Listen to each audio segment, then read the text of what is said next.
जून महिना संपत आला तरी धुळे जिल्ह्यात अद्याप अपेक्षित सार्वत्रिक पाऊस झालेला नाही। प्रशासनानं दिलेल्या 24 जूनपर्यंतच्या आकडेवारीनुसार जिल्ह्यात जून महिन्याच्या एकूण सरासरीच्या तुलनेत केवळ 23.5% पाऊस नोंदवला गेलाय। यामुळे जिल्ह्यातील खरीप पेरण्या खोळंबल्या असून शेतकरी आता मोठ्या पावसाची चातकासारखी वाट पाहतात। जिल्ह्यात सध्या पावसाची असमानता पाहायला मिळते।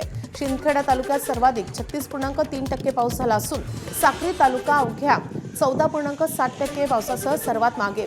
नाशिक विभागात सरासरी 25.6% पाऊस झाला असताना धुळे जिल्ह्यात 23.5%वर थांबलेला आहे आणि त्यामुळे आगामी काही दिवसात दमदार पाऊस न झाल्यास खरीप हंगामावर मोठा परिणाम होण्याची शक्यता व्यक्त होते आहे। मृग नक्षत्र संपलं तरी नांदेडमध्येही म्हणावा तसा पाऊस झालेला नाही। अखेर रात्री वरुणराजानं जोरदार हजेरी लावली आहे। अनेक दिवसांपासून ढगाळ वातावरण असल्यानं शेतकऱ्यांच्या नजरा या पावसाकडे लागल्या होत्या। अखेर पावसानं जोरदार हजेरी लावल्यानं शेतकरी वर्गामध्ये आनंदाचं वातावरण निर्माण झालंय। वर्ध्यामध्ये सलग दुसऱ्या दिवशी पावसानं दमदार हजेरी लावली आहे। जोरदार पडलेल्या पावसामुळे वातावरणात गारवा निर्माण झाला होता। पावसामुळे जिल्ह्यातील शेतकऱ्यांच्या शेती कामांना वेग आलाय।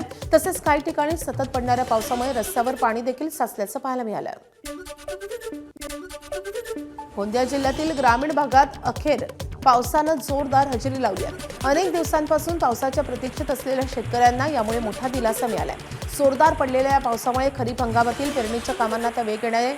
त्यासोबतच ज्या शेतकऱ्यांनी पेरणी केलेली आहे त्यांना धान पिकाच्या नर्सरीला मोठा फायदा होईल।